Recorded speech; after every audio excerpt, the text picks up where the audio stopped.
Bismillahirrahmanirrahim. Assalamualaikum warahmatullahi wabarakatuh.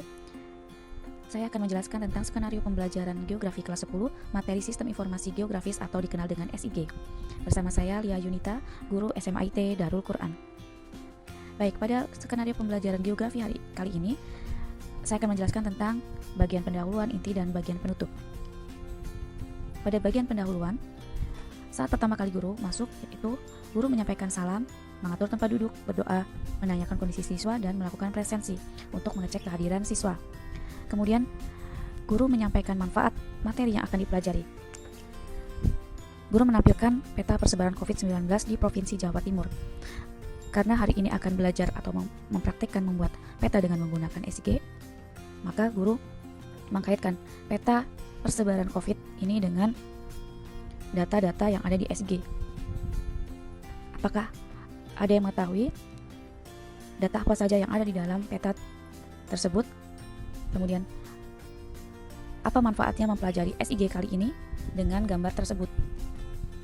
Jika siswa sudah menjawab ada kaitannya dengan proses pembuatan peta, maka guru melanjutkan untuk menjelaskan kaitan pertemuan sebelumnya dengan materi yang akan dipelajari hari ini. Pada pertemuan sebelumnya sudah dijelaskan tentang pengertian komponen SIG, langkah kerja SIG, dan data SIG. Pada peta yang sudah ditampilkan, siswa diharapkan mampu melihat jenis data spasial dan data atribut pada peta. Kemudian guru menanyakan apa itu data atribut, apa itu data spasial untuk menguji daya ingat pemahaman siswa di materi sebelumnya. Setelah itu guru menjelaskan tujuan pembelajaran atau kompetensi dasar yang akan dicapai. Pada pembelajaran kali ini, kompetensi dasar yang akan dipelajari yaitu memahami dasar-dasar pemetaan penginderaan jauh dan SIG. Kemudian kompetensi dasarnya, keterampilannya membuat peta tematik wilayah provinsi dan atau salah satu pulau di Indonesia berdasarkan peta rupa bumi. IPK yang harus dikuasai adalah siswa diharapkan mampu membuat peta tematik wilayah provinsi dan atau salah satu pulau di Indonesia. Keterampilan yang diharapkan siswa mampu menyajikan peta tematik provinsi dan atau salah satu pulau di Indonesia berdasarkan sistem informasi geografi. Tujuan pembelajaran hari ini adalah peserta didik mampu membuat peta tematik dengan sistem informasi geografis serta mampu menyajikan peta tematik wilayah provinsi dan atau salah satu pulau di Indonesia. Materi pembelajarannya yaitu faktual SIG secara konseptual, pengertian komponen dan fungsi SIG, secara prosedural tahapan kerja SIG, metakognitif yang diharapkan yaitu analisis keruangan pada sistem informasi geografi terkait peta tematik wilayah Indonesia. Metode pembelajaran yang digunakan yaitu scientific dengan model pembelajaran project based learning. Metode pembelajarannya yaitu ceramah, tanya jawab, studi literatur, diskusi, dan presensi. Pada kegiatan inti, guru mengajukan pertanyaan kepada siswa bagaimana cara kerja SIG dalam membuat peta tematik dan peta tematik apa saja yang dapat dibuat. Kemudian guru menjelaskan aplikasi yang akan digunakan untuk membuat peta dan simulasi membuat peta yaitu dengan Keynote. Kemudian siswa secara berkelompok merencanakan peta daerah mana dan tema apa yang akan dibuat dan membuat langkah kerjanya. Baik, ini adalah contoh hasil peta yang akan kalian buat. Jadi di sini ada peta Kabupaten Tegal beserta kecamatan-kecamatan yang ada di kabupaten tersebut. Di sini ada warna-warna berbeda. Jadi jika diklik Kecamatan Warureja, maka data yang akan muncul adalah data di Kecamatan Warureja.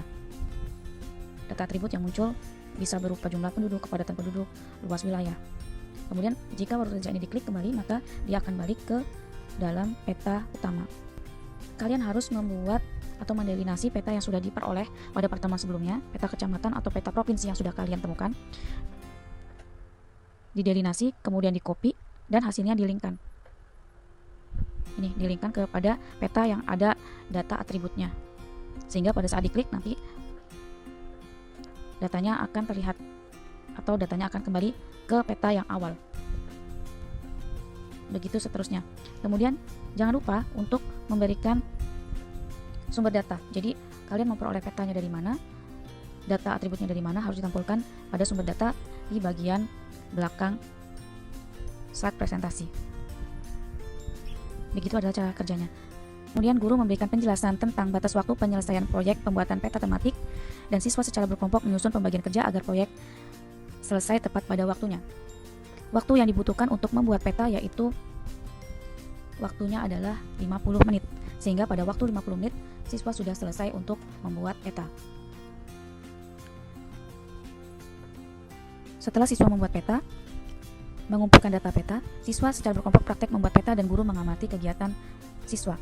Jadi pada saat siswa mengerjakan, guru mengamati dengan menilai bagaimana kerja dan sikap siswa pada saat bekerja kelompok. Setelah waktu habis, siswa kelompok mempresentasikan hasil pembuatan peta di depan kelas dan kelompok lain memberi tanggapan tentang peta yang dipresentasikan. Kemudian, setelah kegiatan presentasi selesai dan guru menyampaikan apresiasi atas hasil siswa dengan cara memberi tepuk tangan, salah satu siswa diminta untuk menceritakan pengalaman yang diperoleh setelah praktek membuat peta. Jadi siswa bisa menyampaikan kesan-kesan setelah mempelajari peta. Pada bagian penutup, guru membimbing peserta didik untuk membuat kesimpulan dan memberikan umpan balik. Jadi kesimpulan pada pertemuan membuat peta hari ini adalah bagaimana cara untuk praktek membuat peta secara sederhana dengan prinsip SIG, yaitu dengan mengumpulkan data, baik itu data spasial maupun data atribut, kemudian data tersebut didigitasi atau didelinasi agar bisa diedit dan ditambahkan data baru, kemudian data tersebut diberikan keterangan atau atribut dan bisa dipergunakan sebagai peta digital yang baru. Peserta didik mengumpulkan manfaat dari pembelajaran. Guru meminta peserta didik untuk memberikan tanggapan tentang manfaat setelah mempelajari praktek membuat peta. Kemudian guru mengapresiasi kelompok terbaik. Guru menyampaikan bahwa hasil kerja kelompok yang terbaik akan ditampilkan di grup kelas dan pada sosial media yaitu Instagram ataupun WA. Dan yang terakhir, guru memberikan tugas untuk mempelajari kembali materi yang telah dipelajari pada bab 3, yaitu tentang pemetaan inderaja dan SIG, untuk melakukan uji kompetensi di pertemuan berikutnya. Media yang digunakan yaitu alat belajar atau iPad, TV, slide presentasi, citra atau peta administrasi wilayah, Keynote, dan LKPD. Ini adalah kisi-kisi penilaian, dilihat dari aspek pengetahuan, keterampilan, dan sikap. Pengetahuan dinilai dengan tes tulis, keterampilan dengan hasil produk dan presentasi, sedangkan sikap dinilai dari observasi guru. Ini adalah instrumen penilaian proyek keterampilan dengan poin-poin penguasaan materi, kemampuan komunikasi, hasil peta tematik digital, ketajaman analisis. Sedangkan skor, setiap aspek yang dinilai maksimal 25. Sehingga jika diakumulasi, nilai maksimal adalah 100. Penilaian sikap pada saat diskusi yang dilihat adalah kerjasama tim, disiplin, tanggung jawab, keaktifan dalam bertanya jawab. Kenampakan hasil kerja siswa yang membuat peta laju dengan tema laju pertumbuhan penduduk Kota Tangerang Selatan di kelas 10 IPS 2. Ini hasil petanya. Jadi bila diklik Ciputat Timur, maka data yang muncul adalah laju pertumbuhan penduduk di Ciputat Timur. Demikianlah pemaparan skenario pembelajaran geografi. Terima kasih. Wassalamualaikum warahmatullahi wabarakatuh.